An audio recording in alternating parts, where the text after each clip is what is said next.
Hello students, my name is Dr. Abhishek Sharma and today we are going to solve subject code VML 302, subject name routine hematological test attempt test. Okay, सबसे पहला question है perform estimation of haemoglobin test by Sahli's method, right its principle procedure and clinical significance. ठीक है, अब क्या है soils method, क्या होता है? साइल्स मेथड होता है हेमोग्लोबिन को एनालाइज करने के लिए, हेमोग्लोबिन के क्वांटिटी को चेक करने के लिए, हेमोग्लोबिन के वॉल्यूम को चेक करने के लिए. आता है आंसर में estimation of hemoglobin by Sahli's method. इसका प्रिंसिपल क्या है? The Sahli's acid hematin method is based on the conversion of hemoglobin into acid hematin by addition of an acid, usually hydrochloric acid HCl. मतलब क्या है कि plasma जो है, ठीक है, उसको हम एसिड में कन्वर्ट करते हैं HCl डाल के. इसको हम साइल्स मेथड कहते हैं. ठीक है, हीमोग्लोबिन जो है वो कन्वर्ट होता है किसमें? Brownish acid हेमेटिन. हीमोग्लोबिन जो है जब हम उसके अंदर एसिड डालते हैं हाइड्रोक्लोरिक एसिड HCl, तो वो कन्वर्ट हो जाता है एक ब्राउनिश सब्सटेंस में, ब्राउनिश एसिड में, जिसको कि हम हेमेटिन बोलते हैं. और this colour intensity is then compared with the standard colour scale.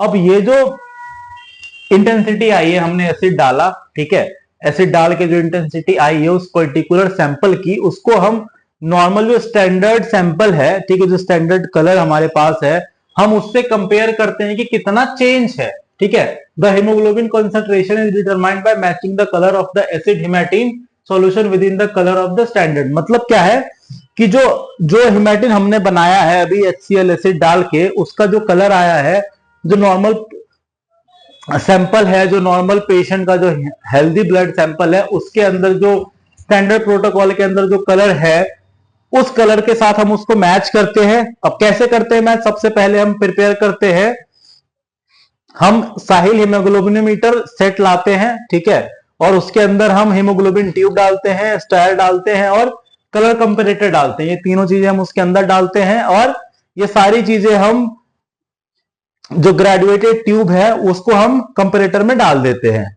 ठीक है, अब आता है सैंपल कलेक्शन. सैंपल मैंने आपको बताया सैंपल कैसे कलेक्ट करना है.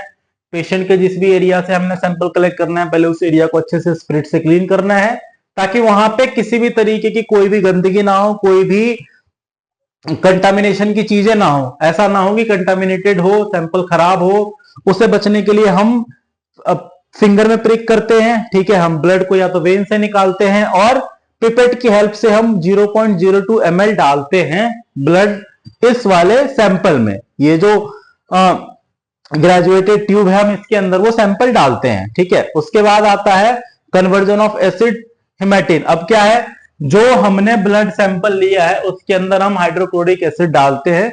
हाइड्रोक्लोरिक एसिड कितना डालते हैं?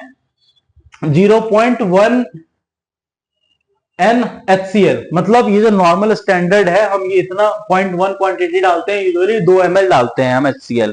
2 ml HCl डालने के बाद क्या होता है, जो सैंपल हमने अभी पेशेंट का निकाल के डाला था उसके अंदर हमने 2 ml HCl डाला, तो उससे क्या हुआ कि जो पेशेंट का ब्लड था वो हेमेटिन में कन्वर्ट हो गया. ठीक है, अब हम कलर मैच करते हैं कि जो कलर हमें चाहिए था, जो स्टैंडर्ड कलर है, वो कलर आया या नहीं आया. ठीक है, अब जो कलर, अगर हमें जो डिजायरेबल कलर चाहिए, जो कलर मैच हो गया, तो उस केस में हम क्या करते हैं, हम उसकी जो रिकॉर्डिंग है, ठीक है, रीडिंग है, हम उस रीडिंग को नोट कर लेते हैं कि हाँ कितने हीमोग्लोबिन में क्या कॉन्सेंट्रेशन थी उसकी, जो क्या कॉन्सेंट्रेशन की वैल्यू आती है ग्राम पर डेसीलीटर में. ठीक है, हम उस कॉन्सेंट्रेशन को रिकॉर्ड करते हैं फर्दर एग्जामिनेशन के लिए. उसके बाद आता है कैलकुलेशन.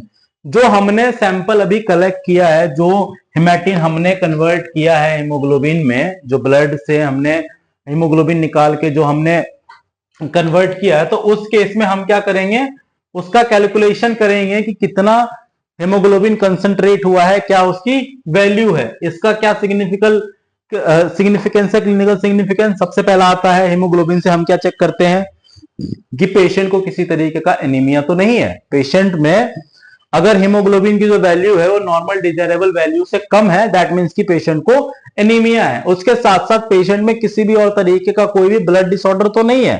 ठीक है, अब इससे क्या होता है, हम ये भी मेंटेन करके देखते हैं कि पेशेंट को कोई ब्लड लॉस तो नहीं हो रहा है, क्योंकि अगर आरबीसी की वैल्यू कम होगी, ठीक है, ऑफ कोर्स आरबीसी के अंदर हीमोग्लोबिन होता है, आरबीसी की वैल्यू कम होगी तो हीमोग्लोबिन की वैल्यू कम होगी। अगर हीमोग्लोबिन की वैल्यू कम होती है तो पेशेंट को एनीमिया होगा, पेशेंट को हो सकता है कोई इंटरनल इंजरी हो, पेशेंट को कोई एक्सटर्नल इंजरी हो, या पेशेंट को कोई नॉर्मल कोई और बीमारी हो। मतलब हम इस हीमोग्लोबिन की हेल्प से बेसिकली हम ये सारी चीजें फिगर आउट करते हैं कि पेशेंट के ब्लड में, हम इस साइल्स मेथड से कि पेशेंट के हीमोग्लोबिन में किसी भी तरीके की कोई भी एबनॉर्मेलिटी तो नहीं है। आपको भी ये चीजें परफॉर्म करना है। मैंने आपको बताया था कि मेल और फीमेल में जो वैल्यू होती है वो अलग अलग होती है। आपको स्टैंडर्ड वैल्यू याद रखना है, ठीक है। अगर आपको याद नहीं है तो जो भी वर्क स्टेशन पे आप काम करते हो वहां पे आपको ये नॉर्मल वैल्यू लिख के रखनी है आपके फ्यूचर रेफरेंस के लिए। यहाँ पे आपका क्वेश्चन नंबर 1 कंप्लीट होता है। मिलते हैं अगली वीडियो में। Thank you.